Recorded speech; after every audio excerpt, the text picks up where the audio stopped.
আজকে হলো আমার ছোট্ট সোনামণিটার জন্মদিন। তো বেশ কিছু আয়োজন করা হয়নি। আমি নিজেই সামান্য একটা কেক বানিয়েছি। জানি না কেকটা দেখতে কেমন লাগছে, কিন্তু খেতে অসাধারণ ছিল। তো বেশি আয়োজন করা হয়নি, তার কারণ সে একদম ছোট। আহ, সেসব ওগুলো মানে অত বেশি করে বোঝে না, তাই জন্য আর বেশি আয়োজন করা হয়নি। জাস্ট হালকা পাতলা আমি নিজে একটা কেক বানিয়েছি। তো সে তো সেটা দেখেই অনেক হ্যাপি। আর ছোট বাচ্চারা এরকমই, অল্প কিছুতে অনেক হ্যাপি হয়। তো হ্যালো এভরিওয়ান, আসসালামু আলাইকুম সবাইকে। আপনারা সবাই কেমন আছেন? আশা করছি অনেক ভালো আছেন, সুস্থ আছেন।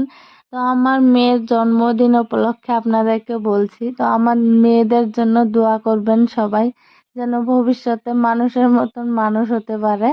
তো তারপর এখানে কেক কাটা নিয়ে তো যুদ্ধ লাগিয়ে গেছে। বড় মেয়েটা বলছে আমি কাটবো, ও বলছে আমি কাটবো, আমার বার্থডে। তো এরকম আমি তার বাবাকে বলে দিলাম যে চাকুটা তুমি হাতে নিয়ে তারপর দুজনার হাত ধরেই কেকটা কাটিয়ে ফেলো। তারপরে এই যে দেখুন, ওদেরকে ফুকাতে বলছে, কিন্তু ছোটটা একদম ছোট না, সে কিন্তু বুঝতে পারে না কি করবে কি না করবে।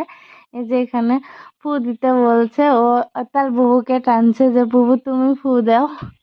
তারপর ওর বাবার সঙ্গে সবাই মিলে, তিন বাপ বেটি মিলে মোমগুলো নিভিয়ে তারপর কেক এখন কাটবে।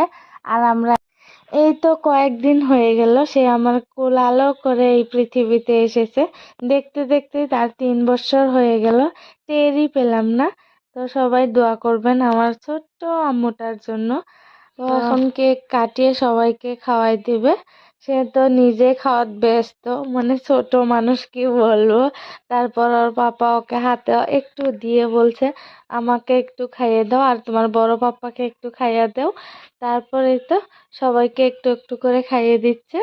তো আজকের ভিডিওটা এই পর্যন্ত, আশা করছি আপনাদের ভালো লেগেছে। ভালো লাগলে লাইক করবেন, কমেন্ট করে জানাবেন। আর আমার পেজটাকে অবশ্যই ফলো করে আমার পাশে থাকবেন।